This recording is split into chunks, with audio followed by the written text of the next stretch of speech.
Aren't we just so happy for them? Well, I'm just telling the whole story. We're just so happy for them. We just want Christine to be happy. That's what we want. The air within the Coconino County Courthouse was so thick with tension, it seemed like even the walls were breathing in, holding silence. This wasn't merely the Arizona heat weighing upon each person's shoulders. Not too long after I had been up in Utah and actually had that spiritual release from... No, this was the burden of years of resentment, betrayal, and unresolved conflict finally reaching its climax. All the seats in the gleaming, mahogany-paneled room were taken, shoulder to shoulder, by a bizarre combination of nosy locals, die-hard sister wives devotees, and even producers from TLC hovering in the background, poised like vultures for the ultimate gut. It was his way, otherwise he would talk to you about it ad nauseum forever and gave in. And I'm like, why can't I just write my own freaking check? Twisting photo opportunity. At the front of the room, Robyn Brown sat stiff in a sharply creased navy suit, her hands gripping the edge of the defense table until her knuckles paled. This was not yet another court appearance. This was the culmination of a vicious, protracted conflict, one that had gradually poisoned affections, fractured allegiances, and dragged the family name through the mire. The business was my sister-in-law's closet, and I was trying to kind of include everybody in it. If I thought this would be a great way to kind of connect and build relationships and work together. A mere few feet from where they sat were Meri and Janelle Brown, women who had once been bound to the same husband, the same religion, and the same vision of family forever. Women who hadn't exchanged even a casual word in years, yet here today stood together as one.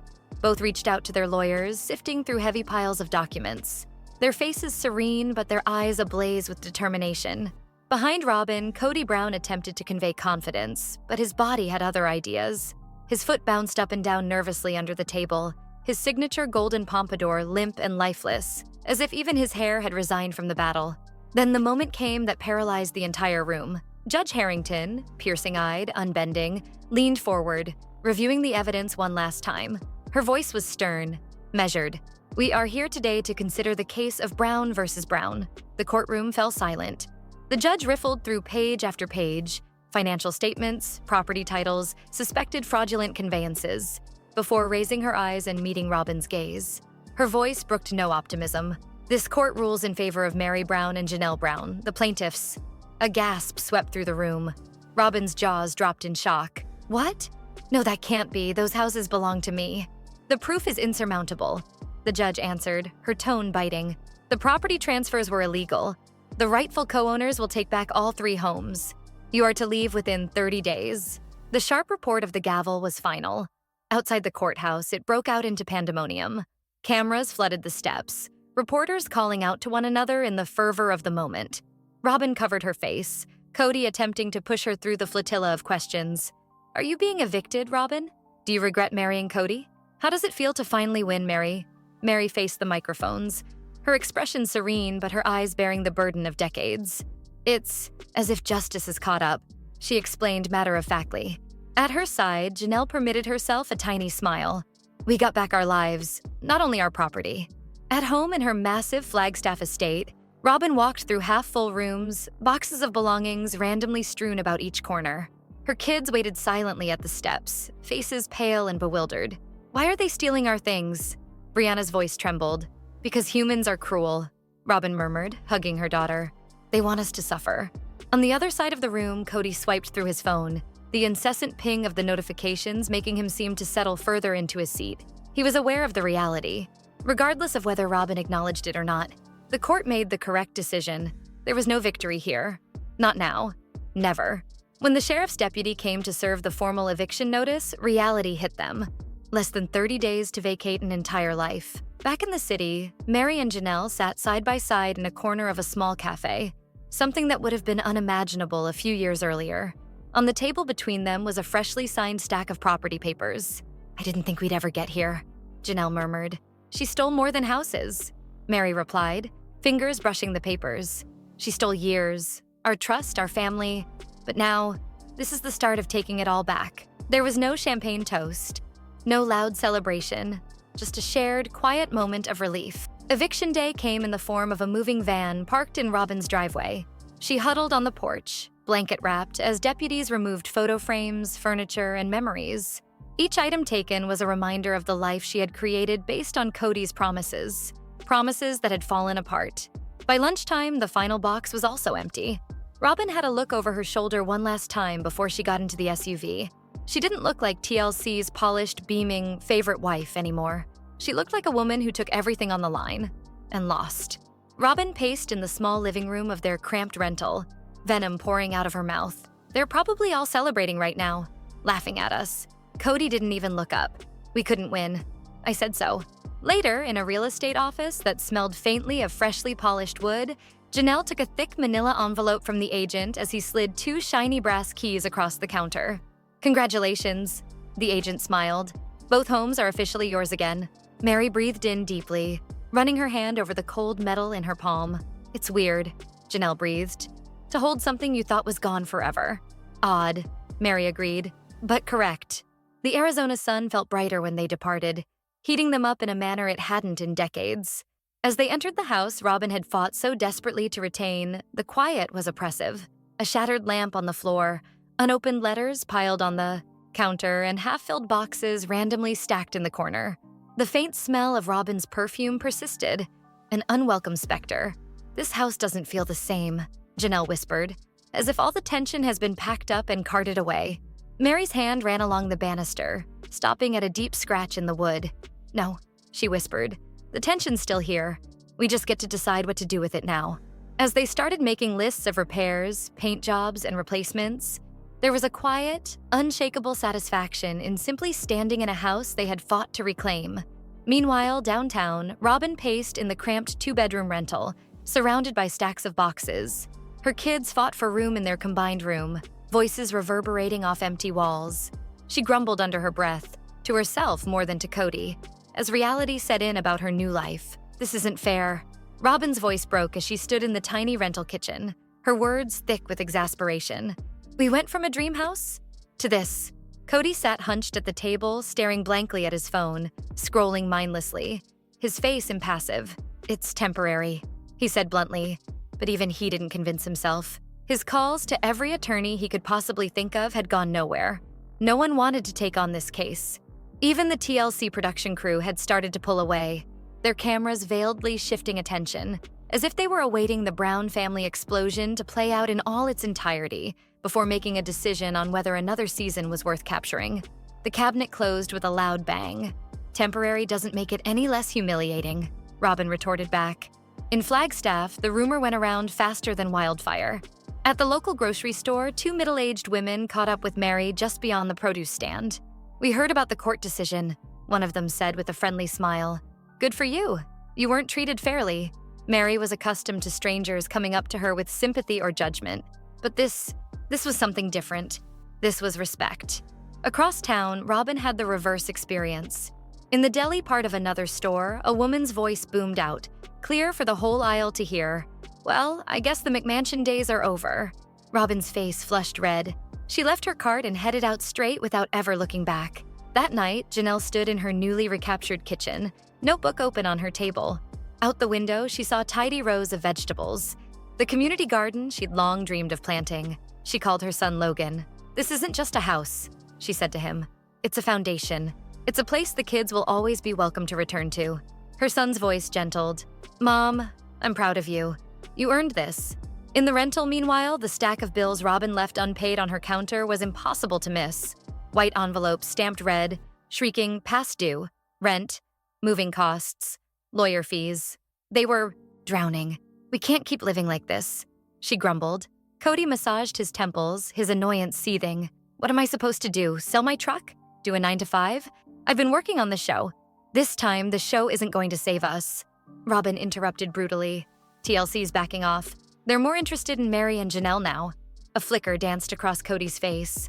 Anger, fear, or perhaps both. "You blame me for all this? You wanted those houses. You wanted that life." Her voice shook, not with sorrow, but with icy bitterness. "I wanted a life we could be proud of. Now we have a rental, and a mountain of debt." Silence descended, oppressive, stifling. And then, like a split-screen montage, their lives unfolded in pieces. Meri painting a bedroom a golden warm color as sun streamed through the window. Janelle kneeling in her own yard, mapping out the design of her new garden. Robyn alone in the dark, scrolling through ads for impossibly pricey houses she could never, ever have. And Kody, idling out back at night, gazing at the darkened shape of the McMansion that once had been his home. The power had shifted, and they all knew it. In the green-painted makeup room of a television station, coffee mixed with the buzz of nerves, Robyn sat in the chair, wearing a mauve blouse that caught the light with a soft sheen. A gold pendant nestled against her skin. The jewelry was designed to gleam.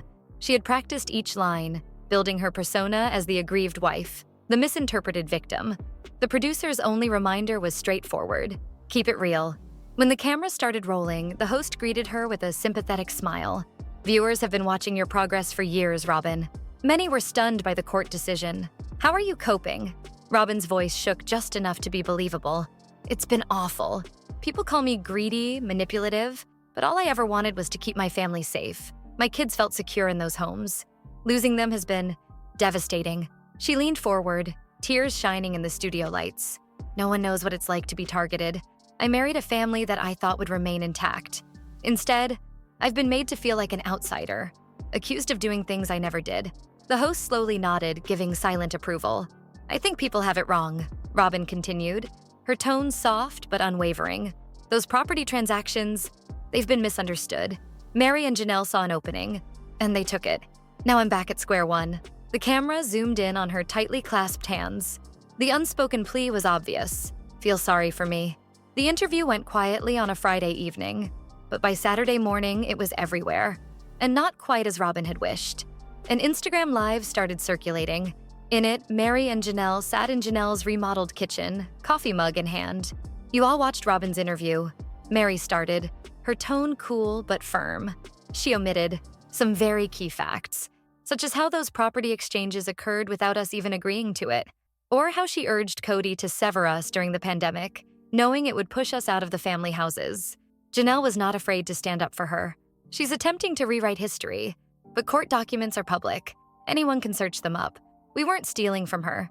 We were taking back what belonged to us from the start. Meri's tone snapped. And since she's speaking on how to keep children safe, perhaps she can clarify why, just a few weeks after saying she didn't care about things, she signed one of the homes into her name. I have the texts. Off camera, Janelle's phone rang. She looked at the screen and smirked. Looks like the court papers are already out there.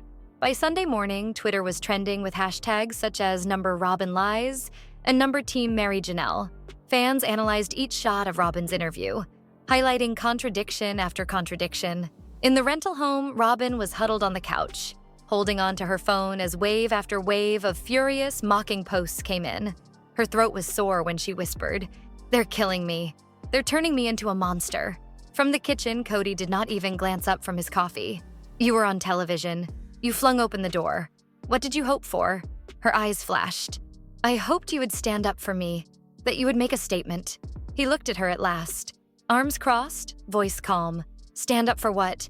"Robyn, Meri and Janelle are not lying." The phrases punched like a strike. For the first time, she gazed at Kody and didn't see a friend. She saw a person slipping from her grasp. And somewhere in another part of town, Meri thumbed through her texts, smiling as words of encouragement poured in. An unseen, personal triumph. Janelle smiled gently into the phone, exchanging garden advice with her son Hunter, sunlight pouring through the kitchen window. In town, Robyn huddled in the dark, the chill blue light of her phone casting off tear-stained cheeks. Another headline. Another gut punch. Kody's truck cruised the Flagstaff streets in silence, the cab packed full of nothing but him. About midnight, Robyn closed herself up in the small home office. The children were in bed. Kody was half listening to some ancient Western in the living room.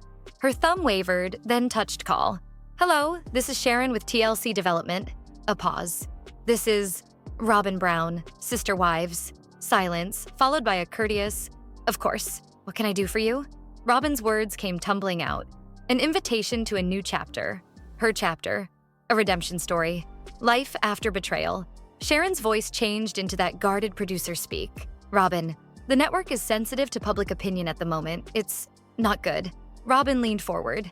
"That's why it might work. Let people get to know the real me." Sharon did not say no, but her "we'll discuss internally" sounded more like a door, left ajar just enough to keep hope alive and less like an assurance. By morning, Meri's phone vibrated with a text from an ex-TLC crew member. She sipped coffee and read it. FYI, Robyn's pitching a spin-off, calls it her redemption story. In minutes, she and Janelle were on a video call.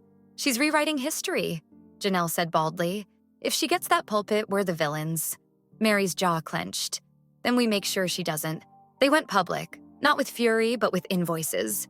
That afternoon in Janelle's living room, a phone was propped on a tripod. Good morning, everyone, Janelle started warmly. We wanted to share some stories, the kind you never saw on TV. Meri continued, voice steady but slicing, like when Robyn and Kody transferred all the property into her name after promising us equal stake. Documents, emails, texts, one after another. By the video's end, social media had shifted. Hashtags blew up. #sign truth wins, #sign team Meri and Janelle, #sign cancel Robyn spinoff. Behind a glass wall in Los Angeles, a TLC executive scrolled through the backlash. Kill the Robyn project, she instructed her aide. If we do anything, it's with Meri and Janelle. Robyn received the phone call. We will not be pursuing the project at this time. She didn't have to have them tell her why. Meri and Janelle had shut the door on her before she reached it. Meanwhile, Meri and Janelle's lives flourished. Property redeemed, businesses thriving, their public image, unimpeachable. Robyn's? In ruins. Kody was gone more often, camping with the kids, not taking her calls. One Thursday, she cooked roast chicken, mashed potatoes, her homemade buns. Kody never returned home. Desperation motivated her to call TLC once more. This time, no pitch, simply a plea. I need to tell my side or I'll be erased. The reply was chilly. Robyn, the audience has evolved. You don't possess the numbers. Sunlight streamed into Meri and Janelle's newly painted house. Laughter filled the air. Kody threw a football with his sons beneath a wide Arizona sky. In a small rental kitchen, Robyn loaded dishes in silence. Out in the driveway, it was empty. The track marks of the eviction truck still indented in the dirt. Her 2-day eviction period had been a public shaming. Neighbors gossiped over coffee mugs. Headlines screamed her failure. Viral clips played out her lowest points. Repeatedly. And now, her lawyer's tone was biting on the phone. Meri and Janelle are requesting to examine your former business records. If they find what they're searching for, you'll not only lose property, you may go to prison. The wind shook the empty windows of her apartment. For the first time, Robyn knew she wasn't just losing the fight. She could lose everything. And if you've been addicted to this story, the betrayals, the courtroom thriller, the rise and fall of the relationships, don't stop here. Tap subscribe so you never miss the next chapter and leave a comment. Below, do you think Robyn deserves a second chance? Or has justice already been served?